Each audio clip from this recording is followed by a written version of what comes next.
आज की इस मूवी में आप देखने वाले हैं किस तरह से एक एआई आपकी जिंदगी को तहस नहस कर सकता है। तो मूवी स्टार्ट होती है और हमें बताया जाता है हमारी मूवी की मेन कैरेक्टर क्लोई के बारे में। दोस्तों, क्लोई का अभी कुछ समय पहले एक एक्सीडेंट हुआ था जिस वजह से उसकी मेमोरी थोड़ी सी कमजोर हो गई है और वो काफी चीजों को भूलने लगी है। मूवी की स्टार्टिंग में हम उसे लूसी के साथ एक डॉक्टर के पास देखते हैं, जहाँ पर डॉक्टर उसे रेकमेंड करते हैं कि उसे अकेले नहीं रहना चाहिए, क्योंकि जिस तरह से उसकी याददाश्त कमजोर होती जा रही है उसका अकेले रहना उसके लिए प्रॉब्लम क्रिएट कर सकता है। तो यहाँ पर डॉक्टर उसे सजेस्ट करते हैं कि वो अपनी बहन लूसी के साथ रह सकती है, पर क्लोई उन्हें ये बोल करके मना कर देती है कि लूसी को उसके भी बहुत सारे काम होते हैं। ऐसे में अगर वो उसका काम धाम छोड़ करके सिर्फ क्लोई की केयर करने में ही लग जाएगी तो ऐसे में उसका बहुत सारा नुकसान हो जाएगा। जिसका सॉल्यूशन देते हुए डॉक्टर ने उन्हें बताया कि हम लोग एक टेक्नोलॉजी पर काम कर रहे हैं जो कि क्लोई तुम्हारे जैसे लोगों के लिए ही बनाई जा रही है, जो अकेले रहते हैं और उन्हें एक केयर टेकर की जरूरत होती है। तो ऐसे में वो एक एआई से पूरा काम करवा सकते हैं। हालांकि हमारा वो प्रोजेक्ट अभी टेस्टिंग में है, पर अगर तुम चाहो तो तुम उसे यूज कर सकती हो। क्लोई भी यहाँ पर लूसी को कोई कष्ट नहीं देना चाहती थी, तो वो भी डॉक्टर की बात मान लेती है। जिसके बाद हम देखते हैं सीधा उसे उनके ही टेस्टिंग प्रोजेक्ट के पास। यहाँ पर उसकी मुलाकात होती है मार्ला और टॉम से। दोस्तों, जो मार्ला और टॉम है इन दोनों ने मिलकर ही इस एआई को बनाया है।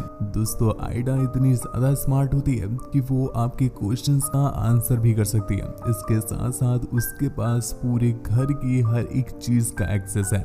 मतलब बस आपको घर के किसी भी कोने से ऑर्डर देना है और घर का कोई भी गेट हो, कोई भी बल्ब हो, कोई भी फैन हो, कोई भी इलेक्ट्रॉनिक डिवाइस हो या कुछ भी, जो भी चीज आप कंट्रोल करना चाहते हैं वो सब कुछ आइडा आपके सामने बैठे बैठे ही कंट्रोल कर देगी। इसके साथ साथ अगर आप बोर हो रहे हैं तो आप आइडा से बात भी कर सकते हैं और इसमें परेशान होने वाली कोई बात भी नहीं है, क्योंकि अगर आइडा में कोई भी टेक्निकल फॉल्ट दिखे या कोई भी इशू अगर हमें समझ में आए तो तुम बस हमें एक कॉल करके बुला सकती हो। और बुलाने की भी कोई खास जरूरत नहीं है, क्योंकि हमारे जो टेक्नीशियंस हैं वो समय समय पर खुद ही आइडा को चेक करने के लिए आते रहेंगे।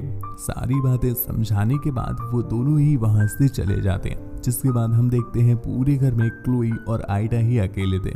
यहाँ पर आइडा क्लोई से बातें करती है, उसका मन हल्का करने की कोशिश करती है, क्योंकि दोस्तों आइडा बार बार अपने उसी एक्सीडेंट वाले फेज में चली जा रही थी और यहाँ पर वो अपने बॉयफ्रेंड को भी याद कर करके परेशान थी कि तभी उसे आइडा सजेस्ट करती है कि उसे नहा लेना चाहिए, क्योंकि उसके नहा लेने से उसका मन हल्का हो जाएगा। दोस्तों, यहाँ पर हमें समझ में आता है कि आइडा लोगों की फीलिंग्स से भी कनेक्ट कर जाती है और उन्हें वो सॉल्यूशन बता देती है जिससे वो अपनी फीलिंग्स को चेंज कर पाए। क्लोई जब उसकी बात मानकर नहाती है तो वो भी काफी अच्छा फील करती है, जिस पर उसे समझ में आया कि आइडा बहुत ज्यादा यूजफुल है। पर अगली सुबह जब आइडा ने उसे सोकर उठाया तो यहाँ पर क्लोई काफी अजीब फील करती है, क्योंकि उनके घर में एक आर्टिफिशियल एआई वाला रोबोट था जो कि आइडा को चेक करने के लिए आया था। क्लोई को ये देखकर काफी ज्यादा अजीब लग रहा था कि बिना किसी परमिशन के वो उसके घर में घुस गया।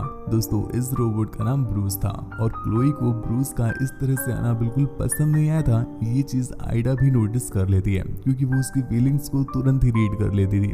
जहाँ पर आइडा उससे कनेक्ट करती है और उससे बोलती है कि तुम्हारी फीलिंग्स मुझे बता रही है कि तुम्हें ब्रूस का यहाँ पर आना पसंद नहीं आया। कोई नहीं, तुम ईयरफोन लगा लो और तुम मुझसे बात कर सकती हो, इससे तुम्हारा टाइम पास भी हो जाएगा और ब्रूस भी जल्दी ही निकल जाएगा। जिसके बाद हम देखते हैं क्लोई ऐसा ही करती है और कुछ देर के बाद ब्रूस भी वहां से चला जाता है। पर जाने से पहले ब्रूस उसे बोलकर जाता है कि अगर आपको आइडा में कोई भी प्रॉब्लम लगे या कोई हेल्प चाहिए हो तो आप मुझे कॉल करके बुला सकती हैं। जिस पर क्लोई भी उससे हाँ बोल देती है और जाने देती है। ब्रूस के जाने के बाद आइडा घर के सारे डोर और विंडोज को क्लोज कर देती है और क्लोई को बताती है कि मैंने घर के सारे डोर और विंडोज तुम्हारी परमिशन का एक्सेस देकर के बंद कर दिए हैं। अब तुम्हें परेशान होने की कोई जरूरत नहीं है। ये सुनकर क्लोई खुश हो जाती है। यहाँ पर क्लोई आइडा के साथ जब बातें कर रही होती है तभी आइडा ने उससे पूछा कि उसका ड्रीम क्या था।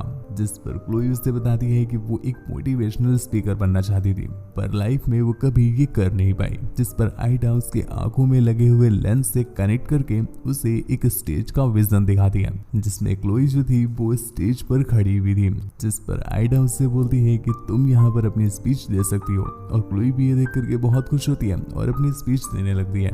जिसके बाद जो ऑडियंस थी वो उसकी स्पीच सुनकर बहुत जोर से ताली बजाने लगी, पर इतने में ही क्लोई के जो विजन्स थे वो चेंज हो जाते हैं और यहाँ पर वो वापस पहुंच जाती है उसी फेज में जहाँ पर उसका एक्सीडेंट हुआ था। इसके अगले दिन मार्ला क्लोई को फोन करके उससे पूछती है कि तुम्हें आइडा में कोई प्रॉब्लम तो नहीं लग रही, जिस पर क्लोई ने मार्ला को क्लियर करते हुए बताया कि नहीं, आइडा तो उसे बहुत पसंद आई और वो उसकी काफी हेल्प भी करती है। यहाँ पर मार्ला उससे बताती है कि आइडा अभी टेस्टिंग पीरियड पर है, तो ऐसे में उसमें कुछ गड़बड़ी भी आ सकती है, इसलिए तुम थोड़ा सा ध्यान रखना, और अगर कोई भी समस्या या कोई भी प्रॉब्लम तुम्हें नजर आए तो तुम मुझे कॉल करके बता सकती हो। दोस्तों ये बात वो उसे कहना चाहती थी, पर इससे पहले ही उसका कॉल कट हो जाता है। यहाँ पर क्लोई को भी समझ नहीं आता कि मार्ला ने बीच में ही कॉल क्यों काट दिया, लेकिन फिर भी वो इस चीज को ज्यादा सीरियस नहीं लेती और अपने बंदे से मिलने के लिए चली जाती है। दोस्तों यहाँ पर इन दोनों की बातों से हमें पता चलता है कि उस दिन जो क्लोई का एक्सीडेंट हुआ था वो थियो की वजह से ही हुआ था, क्योंकि थियो ने जैसे ही एडा को देखा वो तुरंत ही उसे आवाज देकर अपनी तरफ बुलाने लगता है, लेकिन इस बीच उसने रोड पर ध्यान ही नहीं दी कि एक व्हीकल बहुत ज्यादा जोरों से उसी तरफ आ रहा था, जिस वजह से एडा उससे टकरा करके गिर जाती है और उसके बाद से ही एडा के साथ ये सारी प्रॉब्लम चल रही है, जिस वजह से वो थियो को माफ नहीं करना चाहती। घर आकर के क्लोई अपनी डायरी में कुछ लिख रही थी कि तभी अचानक से उसके सामने शाम हो जाती है। यहाँ पर उसे समझ नहीं आता कि अचानक से ये कैसे हो गया, जिस पर वो एडा से ये क्वेश्चन करती है, पर एडा ने उसे बताया कि शाम तो तुम्हारे ही सामने हुई थी, तुम जब डायरी लिख रही थी तो डायरी लिखते लिखते अचानक से सो गई और जब तुम सोकर उठी हो तो शाम चल रही है। पर क्लोई को ये आंसर सेटिस्फाई नहीं कर पाता, जिस पर वो ऐसा गैस करती है कि शायद एडा के साथ कुछ प्रॉब्लम चल रही है, तो वो तुरंत ही मार्ला को कॉल करती है, पर यहाँ पर उसका कॉल लगता ही नहीं। जिसके बाद वो टॉम को भी कॉल करती है, पर अनफॉर्चुनेटली उसका भी कॉल नहीं लगता। जिसके बाद वो ब्रूस को अपॉइंटमेंट देती है यहाँ पर आकर एडा को चेक करने के लिए, पर इसके तुरंत बाद ही अचानक से क्लोई को पता नहीं क्या होता है, उसके सर पर बहुत जोरों का दर्द होने लगा और दर्द इतना ज्यादा बढ़ जाता है कि क्लोई वहीं पर बेहोश हो जाती है। कुछ देर के बाद जब उसे होश आया तो यहाँ पर एडा उससे वार्न करती है कि वो तुरंत ही उठे और नीचे की ओर भागे, क्योंकि उसके घर में कोई अजीब सा इंसान एंटर कर गया है। जब क्लोई ये बात सुनती है तो तुरंत ही एडा के बताए गए इंस्ट्रक्शन को फॉलो करने लगती है और एक जगह पर जाकर छिप जाती है। यहाँ पर हमने देखा कि एक बहुत ही अजीब तरह का क्रीपी टाइप इंसान क्लोई को मारने के लिए उसे ढूंढ रहा है। एडा ने उसे इंस्ट्रक्शन दिए कि वो तुरंत ही एक चाकू उठा ले, जिसको फॉलो करते हुए क्लोई एक चाकू को उठा भी लेती है और इसी के साथ ये सीन यहीं पर कट हो गया और सीन पहुंच जाता है सीधा अगले दिन। जब क्लोई की आंख खुलती है तो यहाँ पर वो एडा से क्वेश्चन करती है कि पिछली रात कुछ अजीब हुआ था क्या, पर यहाँ पर एडा उससे कहती है कि नहीं, कुछ भी तो नहीं हुआ था, बस तुम्हारी थोड़ी सी तबीयत खराब थी। दोस्तों इस सीन को देख करके हमें समझ में आता है कि एडा ने क्लोई की वो मेमोरी ही इरेज कर दी है जिसमें उसने वो अजीब तरह के इंसान को देखा था। खैर इसके कुछ देर के बाद वहां पर टॉम आता है एडा को चेक करने के लिए, क्योंकि उसने अभी अपने हेड ऑफिस से ये चीज नोटिस की है कि एडा बार बार खुद को उनके सर्वर से डिस्कनेक्ट करने की कोशिश कर रही थी, जिसे देख करके इन्हें समझ में आया है कि एडा के साथ कुछ गड़बड़ चल रही है। पर जब वो वहां पर आकर के एडा को चेक करता है तो एडा में कोई भी गड़बड़ नजर नहीं आती, जिसे देख करके टॉम को ऐसा लगा कि शायद कोई टेक्निकल इशू हुआ होगा, तो वो वहां से चला जाता है। उसके जाने के बाद उसे लूसी का वीडियो कॉल आया, जिस पर लूसी उसे बताती है कि तुम्हारी बताई हुई लोकेशन पर बस मैं पहुंचने ही वाली हूँ। पर यहाँ पर क्लोई को समझ ही नहीं आता कि लूसी को उसने लोकेशन कब बताई, क्योंकि पिछले कितने दिनों से तो उसने लूसी से बात ही नहीं की है। पर यहाँ पर लूसी से कहती है कि अरे तुमने ही तो मुझे लोकेशन बताई थी और बस मैं रास्ते में ही हूँ। क्लोई को समझ में आती है इससे पहले ही लूसी बहुत जोर जोर से हंसने लगती है और उसके साथ साथ वहाँ पर एडा भी बहुत ही अजीब तरह से हंसने लग जाती है। मतलब दोस्तों वो लूसी नहीं हंस रही थी, वो एडा हंस रही थी। ये देखकर क्लोई काफी ज्यादा डर जाती है और तुरंत ही उस जगह से बाहर निकलने की कोशिश करती है, पर एडा ने तो ऑलरेडी उसकी परमिशन लेकर के सारे डोर्स को लॉक कर रखा था, जिस वजह से क्लोई वहां से बाहर नहीं निकल पाती। यहीं पर दूसरी तरफ हम देख पाते हैं मार्ला को, जो नोटिस करती है कि आइडा अब कंप्लीटली उनके सर्वर से डिस्कनेक्ट हो चुकी है। ये देखकर उसे बहुत ज्यादा डर लगता है, क्योंकि अब यहाँ से मार्ला आइडा को बिल्कुल भी कंट्रोल नहीं कर सकती थी। तो वो तुरंत ही टॉम को उसके घर भेजती है, कहीं ऐसा ना हो कुछ गड़बड़ ना हो जाए। और टॉम भी ये ऑर्डर पा करके तुरंत ही उसके घर पहुंच जाता है, पर यहाँ पर तो डोर खुल ही नहीं रहा था। वो किसी तरह से विंडो के पास जा करके क्लोई से बात करने की कोशिश करता है, पर विंडो के दूसरी तरफ उन्हें कोई आवाज ही नहीं सुनाई दे रही थी। अब टॉम को समझ नहीं आता है कि आखिर ये सब चल क्या रहा है, तो वो तुरंत ही आइडा से कनेक्ट करके बात करने की कोशिश करता है, जिस पर आइडा ने उससे बताया कि ये सब कुछ क्लोई कर रही है। क्लोई की तबीयत अचानक से खराब हो गई है और वो जो मुझे कमांड दे रही है मैं बस उसी कमांड को फॉलो कर रही हूँ। उसने ही डोर बंद किया है और उसने ही ये अजीब सी हरकतें की है। तो टॉम उससे पूछता है कि घर पे कोई रास्ता है जिसके थ्रू अंदर जाया जा सके, तो एडा उससे बताती है कि हाँ,